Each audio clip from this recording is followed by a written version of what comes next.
जगामध्ये लागू झाला पाहिजे।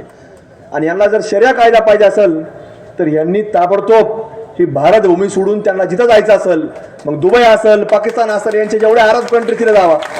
अहो त्या अरब कंट्रीमध्ये तुम्हाला सांगतो यांना घेत सुद्धा नाहीत, यांना नागरिक म्हणून सुद्धा भारताच्या लोकांना तिथे घेत नाहीत। या लोकांना आपल्या लोकांना घेतात, आपल्या लोकांना रेड कार्पेट आहे या म्हणते, तुम्हाला काय पाहिजे तिथलचं कार्ड, तिथलं सिटिझनशिप काय पाहिजे घेतात। पण त्यांनी बघितलं की इथला हे बस्तर खाना आलाय तर अजिबात तुम्हाला सांगतो यांना अलाउड नाही।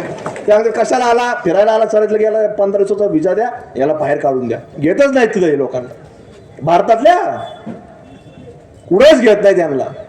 आणि यांना इथं शांत बसवत नाही, अंडे खा, चिकन खा, मटन खा, पण त्याच्या पुढे जाऊ नका।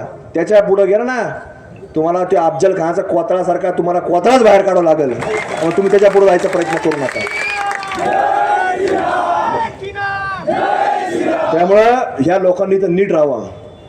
तुम्हाला जायचं असेल, शरिया पाहिजे असेल, हे सगळं पाहिजे असेल तर तुम्ही तिकडं जा, तिकडं जा, तुम्ही पहा काय परिस्थिती तिथं। पैकीच्या पैकी तुमचे 100 लोक असतील, 100 तुमचे आहेत, पण तरी ते त्यांची भावना काय आहे, इथं सुद्धा हम खतरे में अशी भावना आहे। अरे मग इथं तुम्ही सुरक्षित आहे, फक्त इथं नीट राहा, पण नीट राहायचं नाही।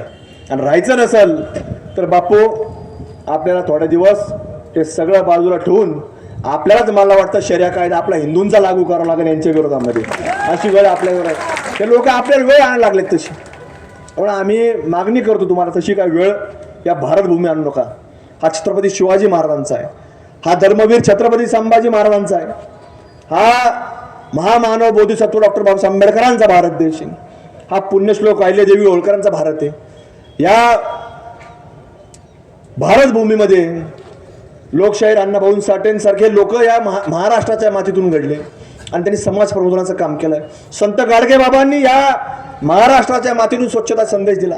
हे तुम्ही विचारात करा, हे तुम्ही शिकवा, पण हे शिकवायचं नाही, पण वेगळ्याच मार्गाने आपल्याला कुठं नेण्याचा प्रयत्न करायचा आणि जाणीवपूर्वक आपल्या हिंदू लोकांच्या भावना भडकवायच्या आणि त्याच्यातनं काहीतरी प्रकार घडून आणल्यानंतर म्हणायचं की हिंदू लोकांनी आमच्या शाळेमधून असं केलं।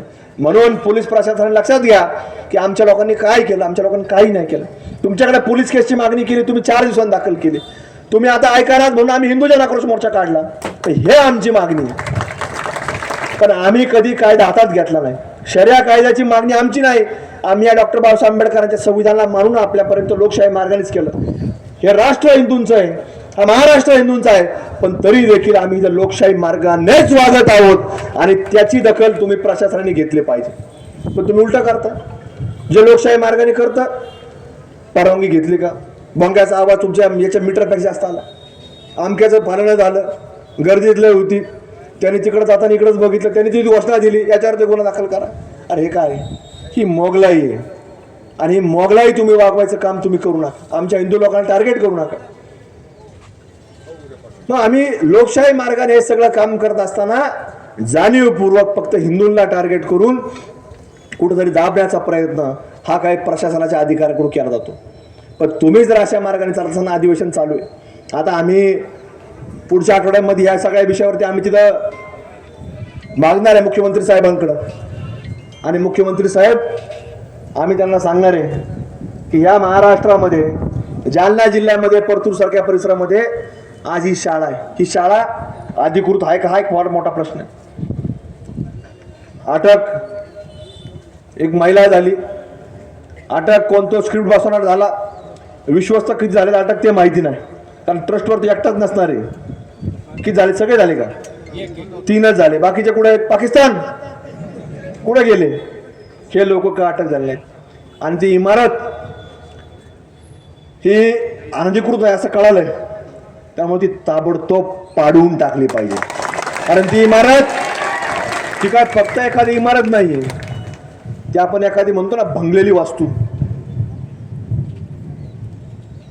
आता ती भंगलेली ज्या इमारतीमध्ये भारत भूमीच्या विरोधामध्ये काय शिजत असेल, कट रचत असेल किंवा एखादं छोटंसं रोपटं लावण्याचा प्रयत्न होत असेल, ती इमारत या परतूर काय, जालना काय, महाराष्ट्र काय देशात राहता कामा नये अशा प्रकारची मागणी आम्ही मुख्यमंत्री महोदयांकडे करणार आहोत।